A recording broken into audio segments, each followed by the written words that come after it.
Hi, my name is Aaron Giglietti, and this message is for youth pastors, volunteers in youth group, college ministry leaders, students, and pastors in churches all across North America.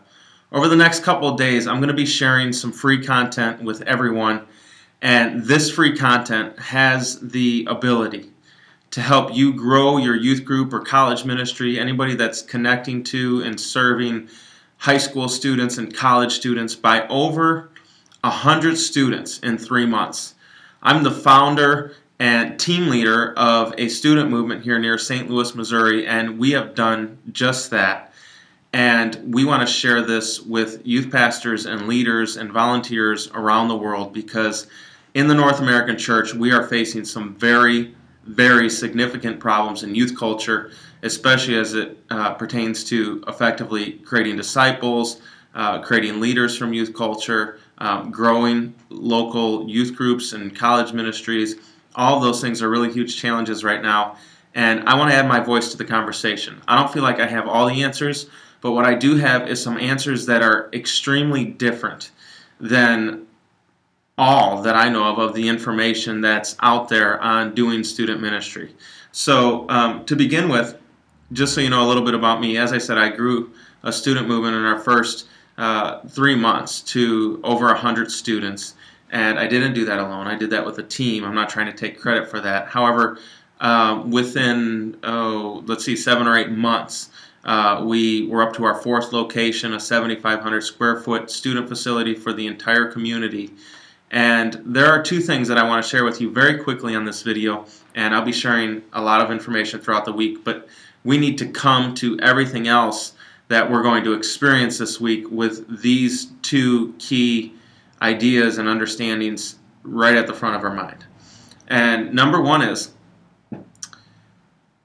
75 to 90% of the students that we're currently serving in high school and college ministries will no longer serve God by the age of 25. That is a statistic that has been growing worse and has been in existence for about 2 years. Excuse me, 2 decades. Yes, a decade is 10 years. So for almost 20 years, we've been facing this statistic, and it's a shock, really, that parents and student leaders aren't marching around churches with picket signs demanding new answers to this really terrible dilemma. For the most part, any attempts to change this issue has been the same. You know, pray more, get students to read their Bible more. You really need to get them more grounded. Let's have more fun. Let's have better worship. Pretty much the same answers over and over and over again. And that's a little frustrating because we know that these are things that are true from the Word of God, but on the other hand, they don't seem to be really working to change the statistics or to turn them around. And what I'm going to be teaching here over the next couple of days is a revolutionary new approach. You know, you can't make minor tweaks with an issue this big. If you had a bucket, for example, that lost 75% of the water that you poured into it, you wouldn't try to just patch the holes. You would throw the bucket out, and you would look for another way to carry your water. And in the same respect, what I'm going to be teaching here over the next couple days is some really new strategies that are going to help you grow your youth group, your college ministry much faster than really your church, based on the model that it's probably using, can grow. Your youth group and your college ministry will just hands down grow faster. Now that creates some serious problems, because if any of you have ever been involved in a student ministry that had some significant growth, you probably know that that can literally become a divisive issue inside of a church.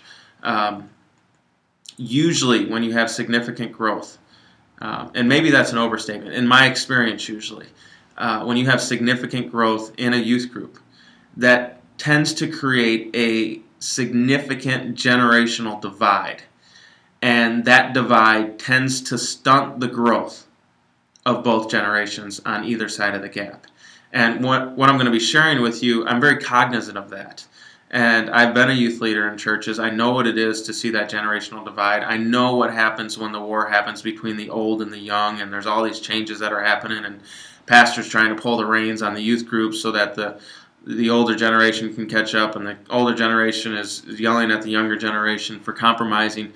And there's just some really difficult challenges. And what I'm going to share with you actually, in a lot of ways, allows us to sidestep a lot of those issues that are common in a significantly growing youth group. And you're going to thank the community who's talking about this and putting that together in the future, because you're not going to have some of those challenges just because your youth group is exploding. So more on that later. That's number one. Number two, and this is a tough one to say, but the fact of the matter is 21st century North American students are super ready for God. They're so hungry for God. I'm telling you, we could walk down the street right now and talk with students, and students will respond to what you have to share with them and what you have to offer them. Absolutely, immediately. They're longing for an experience of God. And it's so simple and it's so easy. So while the tough thing is, while the unchurched students around the world are hungry and ready for God, the church is not ready for them. And that's kind of a tough thing to challenge to swallow. But hundreds of thousands of students right now are longing and desirous of the experience and the truth that many of you who are watching this video have. We've literally experienced students banging on the doors, begging to come in, and we could not let them in. They're ready. And, it almost sounds hypey or something to say something like that, because for the most part, youth ministries don't experience that. College ministries don't experience that.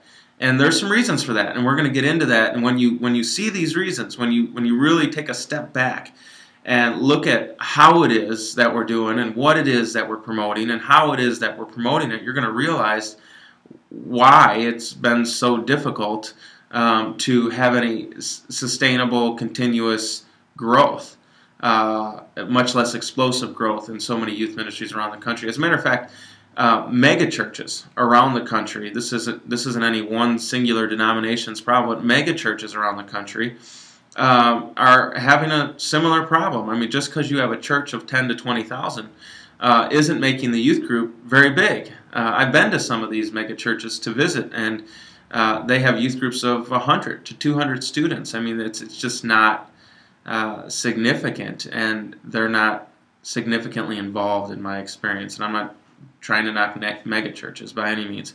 I'm just saying, in general, the models that we're following in student ministry in North America are struggling to, one, keep the students that we are able to minister to on a regular basis, and number two, to reach the students who are out there and ready. Now, I'm not going to be talking about a lot of the same things that youth ministers are always talking about, because we're coming from a completely different angle, and you're going to see more about that over the next couple of days, and I'm sure it will be intriguing to you, and it's going to be extremely beneficial to you and your ministry. And this is what we want to see. We want to see hundreds and hundreds of youth leaders get involved, reach 100 students over a 3-month period. If 500 youth pastors got involved, for example, with 100 students each, that would be 50,000 students in a 3-month period. And that's the kind of growth that I'd like to see. And that's the kind of growth that I believe that the world is ready for. However, many of you I know are saying, who are you and who do you think you are? And that's a great question. I hope that you'll stick with me and judge me based on the ideas that I bring forward. When you look at fishing, for example, many of you would say, well, this isn't my first time fishing. I've been doing this for a number of years. Yes, I understand and I honor what you've done. And I've been there. I've done the normal youth ministry thing. I've been through the struggles, the ups and downs. But when you do something different, when you throw your net on the other side of the boat, so to speak, and there are droves of fish, the sheer weight of which are threatening to pull your entire boat under the water, you're going to need some nets or systems that have the ability to carry that load of the thousands of students who are waiting, and don't have the huge gaps and holes that are in our current systems and nets for caring for students and college students. And then secondly, you're going to need help, a team, so to speak, of people who are there to help you when you start facing the challenges of exponential or excessive growth. And so that's really what I'm here for. I want to create a community of people who are coming together, creating systems, tweaking our own systems for improvement. We're by no means at maximization here, but we have the ability now in our movement to grow much faster than we have the ability to sustain financially, which is a very difficult and annoying problem. I'm so frustrated with that, to be honest with you, but that's another conversation. But also we want to create a community of people who are engaging one another and talking about the issues that we're facing and solutions that we have, so that together we could change the world. And that's the dream. That's actually our vision. Scrap the model, change the world. And I'd like to just invite you to be a part of that. Now, I hope you don't feel like any of this is too hypey, or I know when you throw out numbers, you say, man, you could reach 100 students in 99 days or in 3 months, and you're thinking, well, what does he got? What did, is he especially gifted, or is this just a bunch of baloney? Is he lying? What exactly is taking place here? And I just want you to know that this is not a joke to me. My family and I have sacrificed everything to see this vision come to pass, and we're not even close to where we want to be. But we have been homeless twice, we've been carless, we've been without electricity on multiple occasions.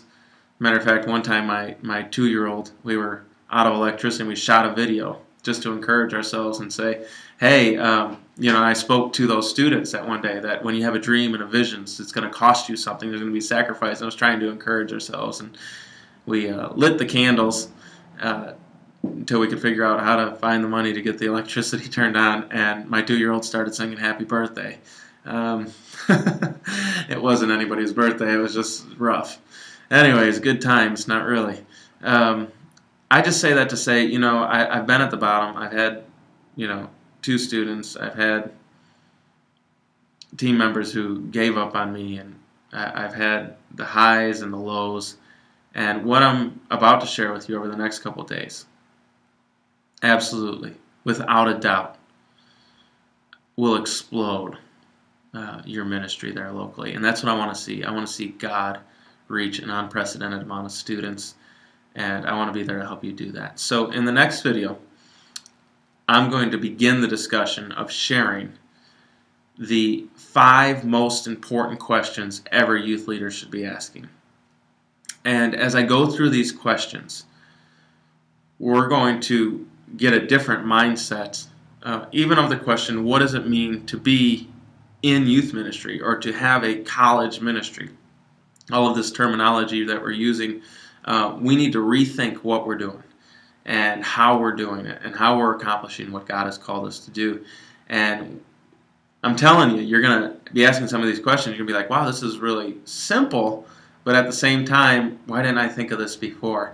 And I'm really excited to be sharing that with you. I know it's going to have an impact on you. So for the next couple days, I'm going to be sharing the 5 most important questions every youth leader should be asking.